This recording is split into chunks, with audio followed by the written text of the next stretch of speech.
Now, still on Newsday, in 1999, the United Nations decided to commemorate the International Youth Day every year on August 12th. On this day, governments and citizens across the world come together to recognize and bring attention to the problems faced by the youth. It was based on a recommendation made by the World Conference of Ministers responsible for youth in Lisbon to the UN General Assembly. This year's theme is Transforming Food Systems, Youth Innovation for Human and Planetary Health in Nigeria. Various groups and individuals are taking part in what many observers have called a yearly ritual that has borne little or no significance at all regarding official policy towards the growth and development of young people. Now for an insight into the message of this year's International Youth Day commemorations, we're now being joined by a former Nigerian Minister of Sports and Youth Development, Bolaji Abdullahi. Good to have you.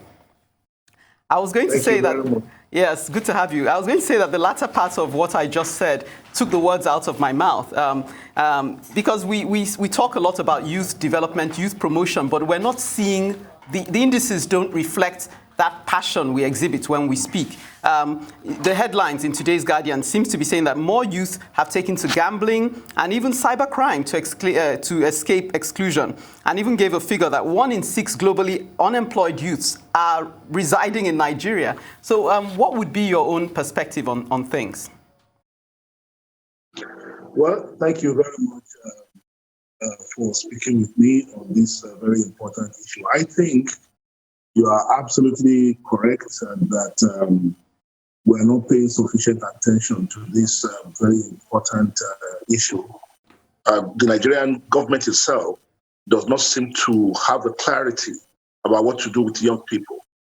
We talk about issues concerning young people, but it doesn't seem to me that we have a clear policy or clear idea of what we need to do regarding improving the youth demography. Let's take, for instance, we like to boast that we have about 63 million young people in this country. But you will find that more than 80% of those don't even have more than secondary education. Now, the question is the Nigerian post-secondary education structured in a way to accommodate these young people who are leaving secondary school? Only a very tiny minority are getting onto university and colleges of education or polytechnic, a very tiny minority. The Nigerian education system is not structured in a way to accommodate the kind of youth demography that we have, because only a very tiny minority are getting onto tertiary education.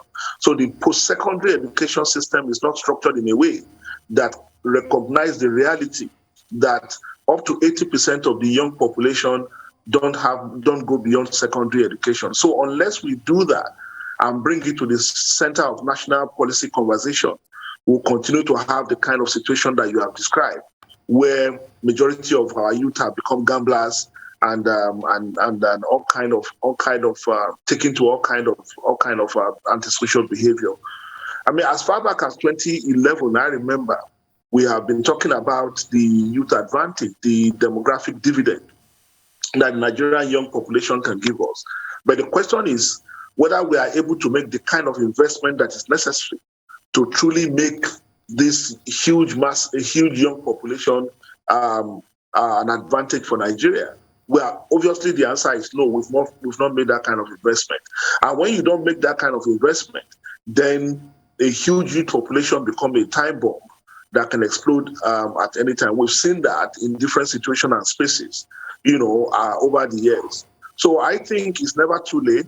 Today, yes, it's symbolic, the International Youth Day, but I'm saying that we have to look into the government and ask ourselves, in what spaces are conversations taking place in a day like this, and about what to do about young people? Is it happening in the National Assembly level? Is that happening at the Federal Executive Council level? Is this conversation taking place at the highest level of government, in a way that reflects the urgency and the enormity of the situation that we have in our hands? So I think we need to do a lot more than the symbolic celebration of International Youth Day. I like the celebration. It's my birthday, so I'm happy, But I think it's quite important that we need to take this a lot more seriously than we are doing at the moment. All right, Honorable Minister, first of all, I want to say Happy birthday. Well, permit me to actually stretch this conversation, because youths in Nigeria, we will say that they are victimized heavily. And also, this is not a case of let's move away from the government, but the societal perspective towards youth and how they see what youths do seems to be a huge problem. For example, if youths, for example, decide to engage in things like probably trying to come to terms with what the world is saying right now by probably being digitally conscious, the older generation tend to look down on the youth like they are wasting their time. We get to see in politics, there are talks that not to run bill has actually passed, but nevertheless, when it comes to strategic positions in terms of change, they always see the youths as too young to understand or too young to pilot affairs in Nigeria. If this is a societal problem, would it ever change?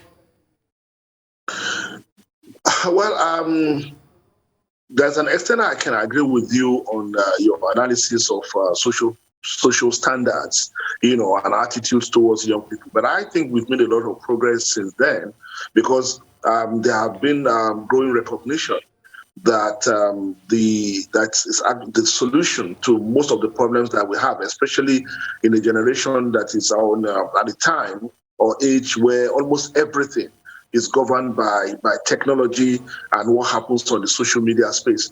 There is a growing recognition and respect for the competencies and ability of young people. Now, in traditional domains like traditional domains of politics and economy, and I think also the increasing high level of education that the tiny minority of young people are getting, and what they are doing with the opportunities that they have had, whether it's in the entertainment space or in the technology space, is giving a lot of respect and bringing a lot of attention, to what young people can do. But I agree with you that we need to broaden the space, in the political domain and in the economic domain to empower young people to do a lot more.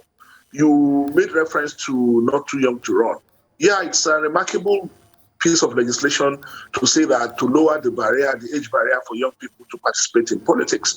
But one way that we also have to ask ourselves is whether young people have the economic capacity to take advantage of such legislation. Because it's one thing to say you have the right to contest.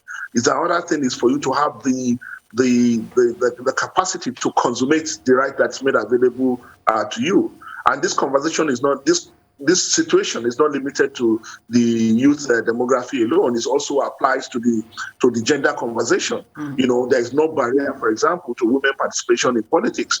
But it's not by chance that we have only 9 members out of 109 senators. We have only 9 women in the National Assembly. So there are certain barriers, institutional barriers, cultural barriers, traditional barriers that still need to be overcome to increase participation at that level. But I think there's a lot of wisdom that we need to recognize in what other countries and societies are doing with their young people. And I'm saying that the solution to bringing more young people into play, whether at the economic level or at the social level or at the political level, is to invest in a different kind of education system. The education system we have today does not support the kind of youth demography that we have. The post-secondary education system is too narrow. I mean, the options are very limited. It's either you go to university or you go to the colleges or you go to the polytechnic. Indeed. That is very, very narrow. So we need to broaden that space so that young people who want to go into entertainment, who want to go into construction, who want to go into agriculture, who want to go into manufacturing, can have spaces post-secondary, to develop their capacity. Mr. Bolaji Abdullahi, former Minister of Youth and Sports. In a nutshell, we need to invest if we expect to harvest. Thank you and enjoy your birthday celebrations.